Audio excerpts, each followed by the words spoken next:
Hey guys, thanks for joining me here on Feature Junkie. I want to take a sec real quick just to thank you guys so much for always supporting the channel, always liking, subscribing, commenting down below. And I want to say, while I will be doing all the latest and greatest movies and TV shows that come out, still reviewing those, I want to dive deeper into some throwback films from the 80s and 90s, early 2000s stuff. So without further ado, the first movie in this series that I'll be doing is Ghostbusters. Released in 1984, directed by Ivan Reitman, starring Bill Murray, Dan Aykroyd, Harold Ramis, Ernie Hudson, Sigourney Weaver, and Rick Moranis. So right now, IMDb has this movie rated as a 7.8 out of 10, Rotten Tomatoes has this as a 95%, and Metacritic has this as a 71 out of 100. I definitely have a few things to say about this film, but before I do, if you could leave a like down below, I greatly appreciate that. Now let's get into the plot, courtesy of IMDb.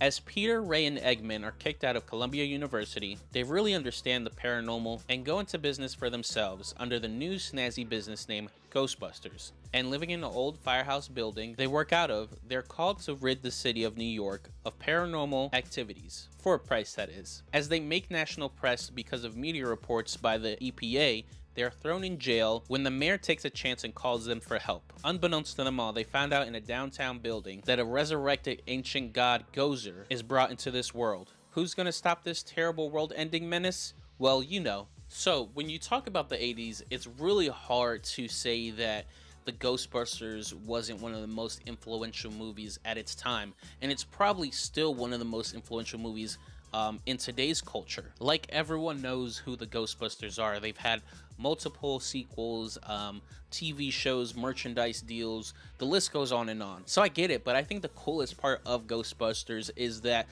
they're just normal, everyday human beings, just like all of us. And to be honest, they're like nerds, and it's cool seeing these outcasts be the hero of the story and not really have to wear a costume or cape to be the hero. Like I said, they're just normal people and they just go through the same problems we do every day, so it's just cool seeing that. One of the clear takeaways from this movie is Bill Murray is the lead. He is hands down what really drives this movie forward. And while I feel like some of his comments and jokes are really a tad bit off, I think overall his performance really elevates this movie. Harold Ramis and Dan Aykroyd, I just love, you know, that nerdy, quirky energy that they bring to the film. It's like they're doing comedy without actually like forcing the comedy, I guess. Like, it's just the things that they do that make them really funny, not the jokes that they're saying. My one thing I do want to say is Ernie Hudson. I really think he should have had some more lines in this film. It feels like he had maybe like 3 pages of the script and that was it. And to be one of the main 4 Ghostbusters, I feel like he should have gotten a little bit more of that rub. I'm not sure if he's in the sequel, but I hope he does have a bigger role because he deserves it. Sigourney Weaver and Rick Moranis, I feel like they did their thing in this movie as well, and I feel like it's so cool to see like these actors when they're younger, and you know, fast forwarding time to all the projects and films that they've done. It's just cool to see where they all started and like how they've grown. Like, Sigourney Weaver and Bill Murray were probably the only 2 that were solidified in this film before going into it. But you know, just seeing Dan Aykroyd's career and Bill's career shoot to the moon after this film, it's just incredible to see. Now, with all that being said, I do think there are some problems in this film, and it all starts with the CGI. And I know I feel like I'm just complaining about something that, like, it's obvious. It's the 80s. They don't have that technology yet. But when I'm watching it now, it's just one of those things that it's hard to not miss. Like when you have the gargoyles just gliding across the screen instead of running.